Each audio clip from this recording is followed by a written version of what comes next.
Yes, yes, yes, yes.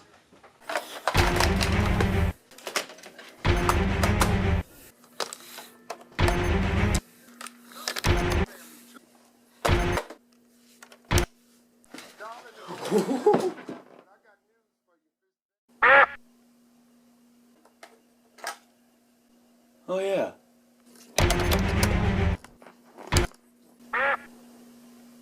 Alright, that's just stupid.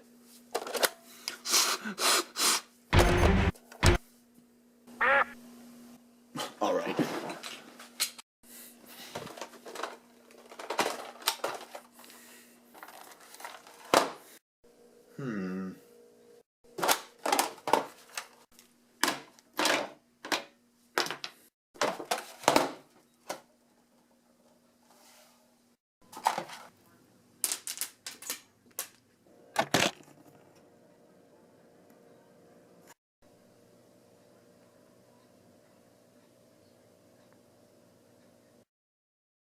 What the f-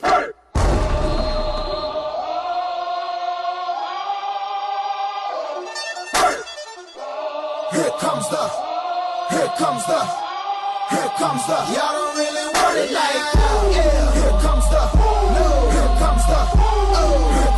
y'all don't really want it like.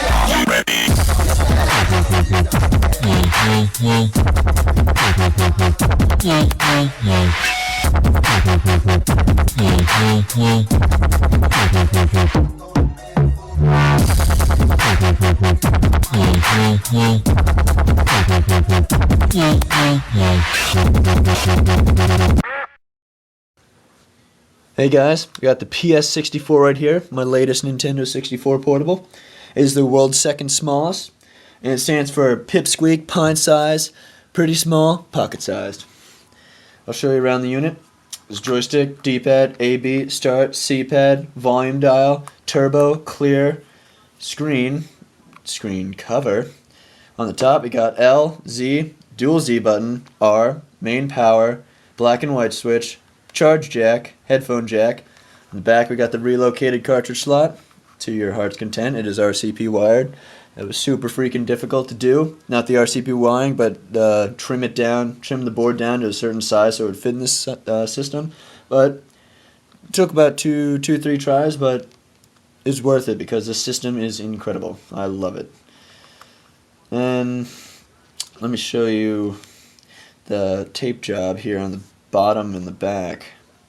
I tried to do something a little bit different because all my other portables are just painted black like this. I like that, but I wanted to be a little bit more creative in my casing because I can't really make a good case. The spray painted white case, it looked alright, but I tried to just try something different. Tape job, I like it. It gives it a nice feel, and the tape's not coming off anytime soon, so I think it looks pretty good.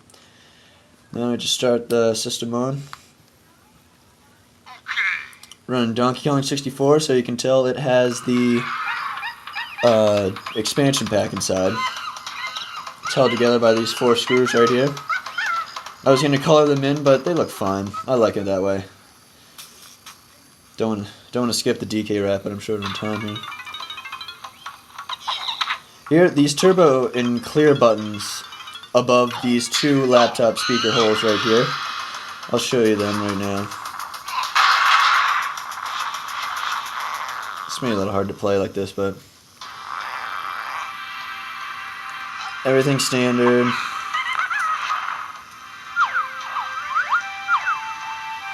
But here, turbo. You hold the button in, you press turbo, it does rapid fire.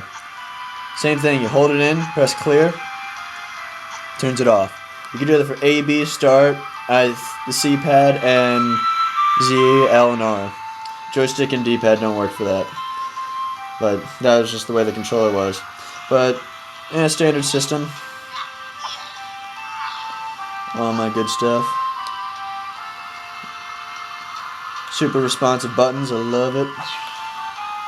It's really good. Now on the top here are actually 3 different sets of things that go with this VGA port.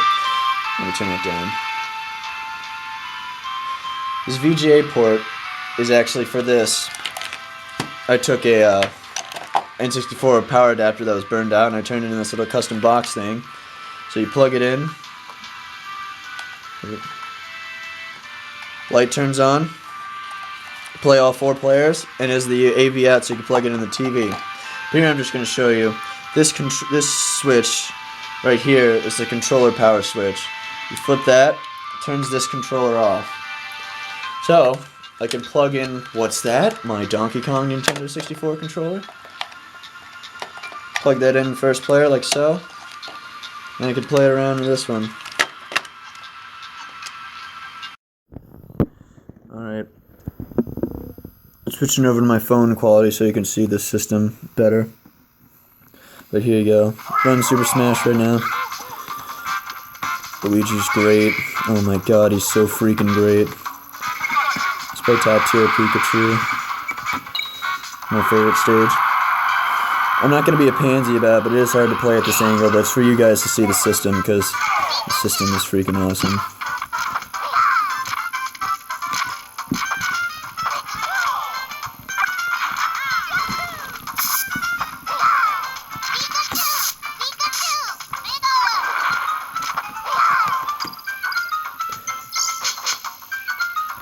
Can't dash dance on this thing.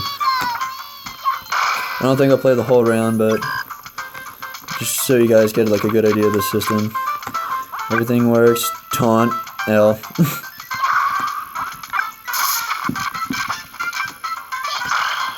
Good dash away. Computers in this are actually a lot smarter than they are in Melee.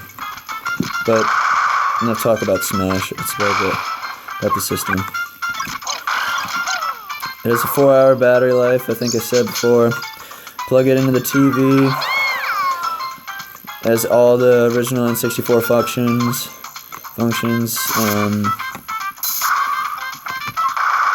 including the dual Z buttons. I try to add that as much as I can so it's symmetrical. It looks better that way. Red.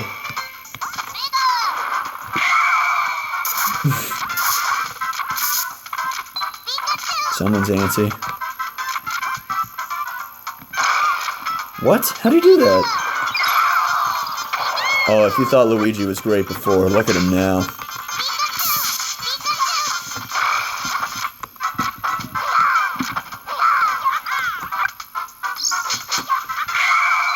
See ya.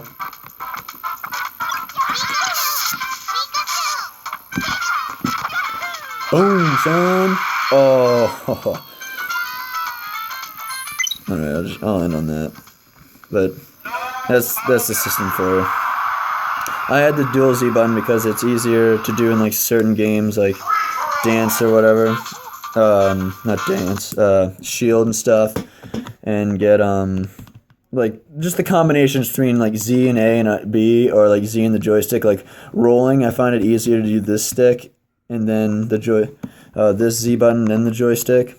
I don't know. It's just kind of like a personal thing. Plus, it looks better when it's symmetrical like that.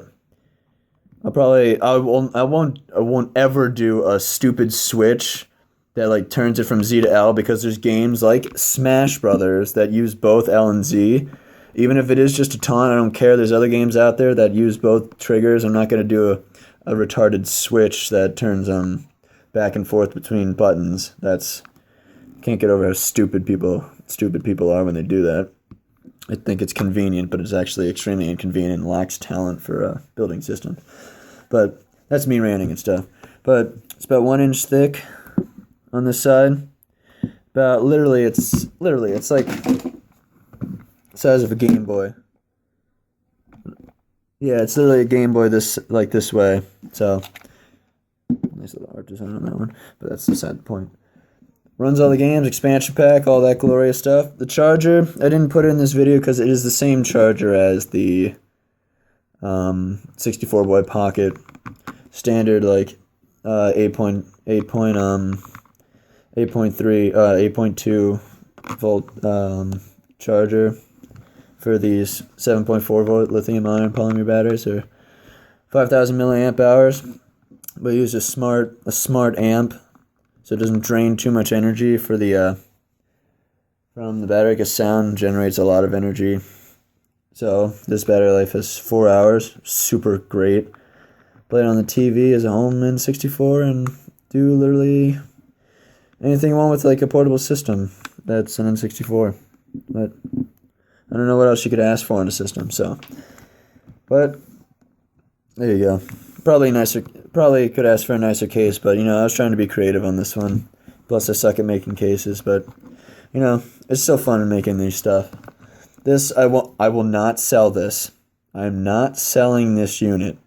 I'm keeping all my units until I make the world's smallest one. That I'm obviously going to keep because that is a personal record and a world record. So I'm going to keep that next one. And then I will start selling portables because I'll make them a little bit bigger. Still put effort into making a better case because I feel like people wouldn't buy these if the cases were bad. This case is actually pretty nice, but I worked super hard on it.